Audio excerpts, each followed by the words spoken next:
When an idea is so old and is so generally believed, it is probably true in some way, and indeed, as is mostly the case, is not literally true, but is true psychologically.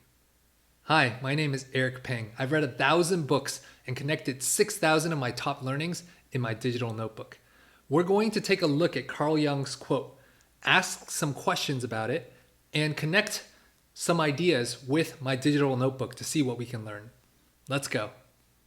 So let's start off by taking a look at our first question. How might older ideas be more likely to be true? And I've broken that down into 3 more sub-questions. How is the age of an idea related to its truth? How do evolutionary principles apply to ideas like culture, myth, stories, and memes? And at the end of the day, how do ideas serve us? So let's take a look at the first question. I have an idea by Nassim Nicholas Taleb from his book Anti-Fragile on the Lindy effect, which basically says, and he's summarizing it here, for the perishable, every additional day in its life translates into a shorter additional life expectancy. For the non-perishable, every additional day may imply a longer life expectancy. So for example, if a book has been in print for 40 years, I can expect it to be in print for another 40 years. So something that's non-perishable, for example, information, ideas, the longer it's been alive, let's say, the longer you can kind of expect it to last. And books are different. Books are typically non-perishable, but it really depends on the type of information. So for example, news, let's say, about what happened in your specific neighborhood yesterday that maybe nobody really cares about a year from now, that would be more of a perishable piece of information. Perishable physical good might be like some food, like a piece of fruit, whereas something that has lasted 30 years and seems like it's still edible is more likely to be able to last another 30 years. Lindy effect is a useful idea as far as thinking about this question of when an idea is so old, it's probably true in some way, in that there's some reason that that idea has lasted for so long. So let's take this Lindy effect idea and look at it through an evolutionary lens. So the first quote we have here is by Yuval Noah Harari.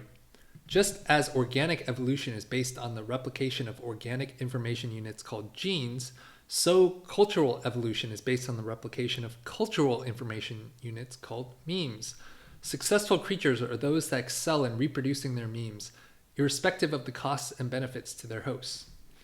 So memes are cultural information units. They're essentially information, ideas that are stored in our brains and passed on through social interactions. So books are the historical traditional method for that. Word of mouth, speaking, transmits memes. And more recently, right now, video, social media is definitely a way. And that's why a lot of memes are actually called memes on social media. But it's basically this idea that cultures produce these types of memes. Related to that idea is that there is competition between memes and genes. At this point in our programming, in our DNA doesn't update very fast now. Like that takes thousands of years, lots of iterations, right? Like one iteration of a gene sequence from passing on from parent to child, is actually expanding. Parents used to have kids like when they were 20 or younger. Now people are pushing 30s, and our ability to freeze eggs and all that might push it even further. Whereas genes can evolve so much quicker. And that's an idea that Thomas Leonard is talking about here is memes have a cool edge on the competition of genes. They can mutate and transmit millions of times faster than genes can. Next, we have evolution built our nature and culture. So human nature is a product of culture, but culture is also a product of human nature, and both are the products of evolution. That's by Matt Ridley. So there's this idea that these ideas that we consume, especially if they're really old ideas, so like religion, for example, we co-evolve with them. Like our the way that our human nature is developed has something true there psychologically. I think that's what Carl Jung is referring to, is that these ideas impact us and how we act, how we interact with the world, and how we interact with the world will then feed back into those ideas. And Robert Wright in his book Non-Zero talks about how culture is a form of discounted learning. Culture is at bottom a way of learning from the learning of others without having to pay the dues they paid. So for example, like in the book or in the movie The Matrix, you can imagine a world down the line where you could just download any piece of information or anything, any skill, let's say, into your brain directly. And that these ideas, especially the ones that have been around for a really long time, are more likely to be true or useful ideas for us. So let's go into the third question. How do ideas serve us? First, we have ideas appeal to our psychic needs. The influence of any doctrine or idea depends on the extent to which it appeals to psychic needs and the character structure of those to whom it is addressed. So you are more likely to receive a piece of information, an idea, a doctrine. Let's say someone's trying to influence you to buy into their view of the world.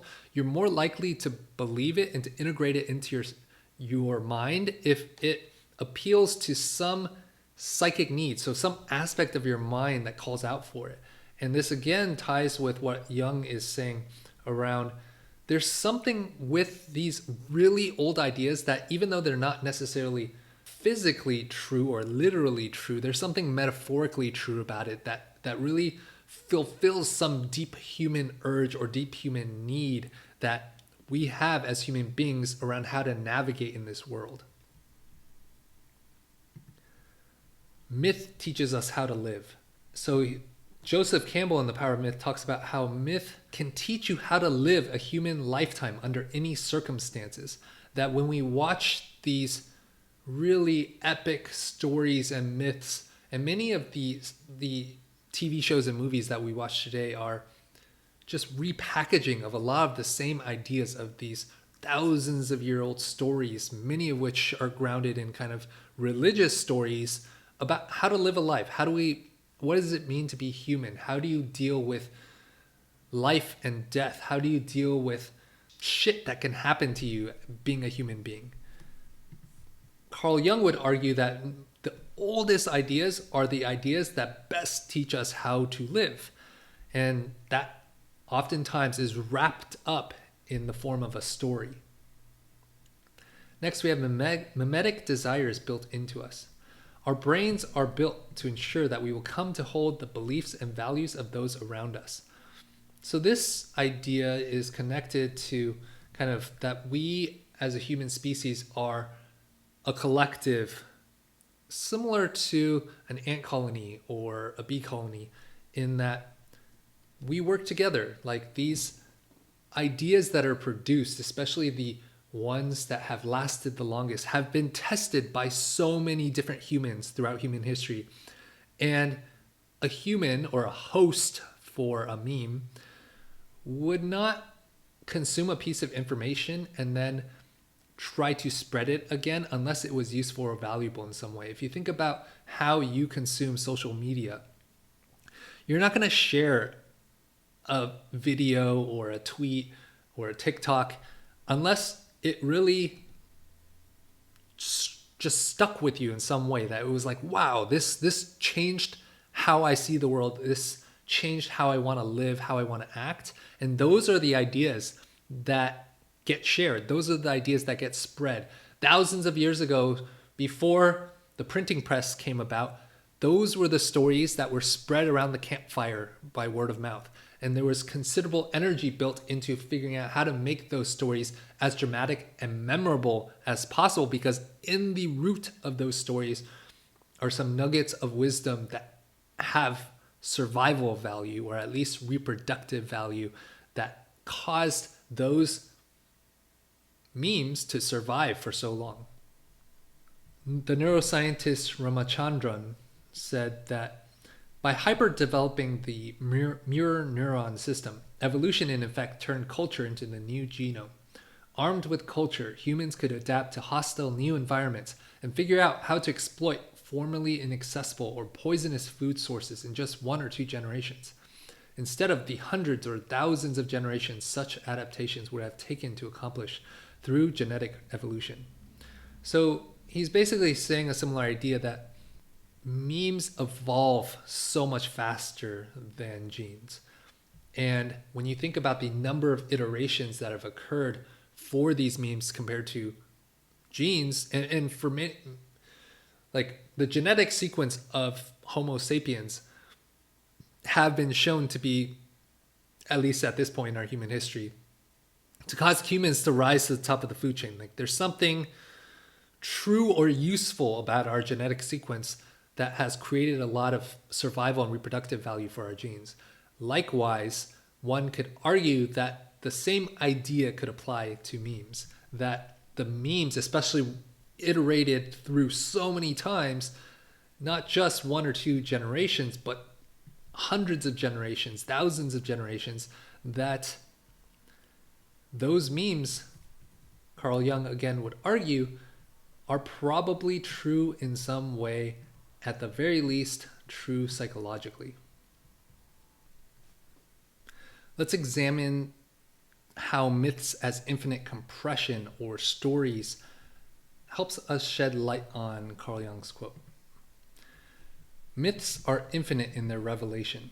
So myths are kind of like compressed data. They're memes that have evolved with us. They contain useful heuristics that help those memes survive and reproduce. And these stories are like really compressed down. And as we examine these ideas and decompress them, there are so many different interpretations of how they can be used, which is really useful because depending on the situation, the more abstract an idea, the more possible interpretations and useful ways that you may gain value from it. A lot of times, these really old stories have a hero. It's the hero's journey. How do we live a good life? How does the hero resolve some intense conflict? And what about the hero transforms as a result of going through that process? We have this idea of imprecise concepts still carry meaning. Even though you might have some ideas that are not very precise, the least precise, for example, in philosophy, and that some words don't even have a clear meaning, yet they do have meaning. We're using those words as placeholders for things that we're trying to point at. And even though those things aren't so precise, for example, the term God is so overloaded with different meanings that it's quite imprecise, that someone that uses the word God in one religion can mean something completely different than someone else in another religion. But when you take this idea of God, this term of God being so old, that Jung would argue that there might be something true psychologically there and something valuable that we can gain from the idea of God, for example. So when we think about this quote in this context, that the age of an idea, when perceived through an evolutionary standpoint, has served the test of time, that there's been plenty of hosts that could have died if they were utilizing an idea that was not useful. So the hosts that survived and then were able to pass on those stories to somebody else, in some way show that that story was useful. Of course, there are situations like viruses where they can spread really fast. But again, it comes down to, if a virus can potentially kill a lot of hosts in 1 or 2 generations, but if it's surviving hundreds of generations, thousands of generations, it's more likely to be useful or true in some way than not. And thinking about this idea of literal versus psychological truth is this idea of compression of ideas, that over time, especially when you think about how language has evolved, and that there may be many similar ideas that have converged throughout human history, as like God, for example, having different terms and different languages for it, even though they're imprecise, even though they're not necessarily literally true, that there might be something psychologically true about these ideas, and then that they might provide some value for us to extract from them. It's easy sometimes to look at a really old book, especially religious texts, and just throw it out the window and being like, that's not true. But there's something to potentially explore with those types of books, in that we might think of them as metaphors or imprecise terms or stories that get at something much deeper in the human psyche. And this idea can also be used more generally to ignore Twitter or news, what you see in media that's happening every moment, and starting to explore more ideas that have stood the test of time, reading more books, looking at articles that are over a decade old and are still being shared, because those pieces of information are more likely to be valuable and true than information that is coming out in real time and that has not stood the test of time.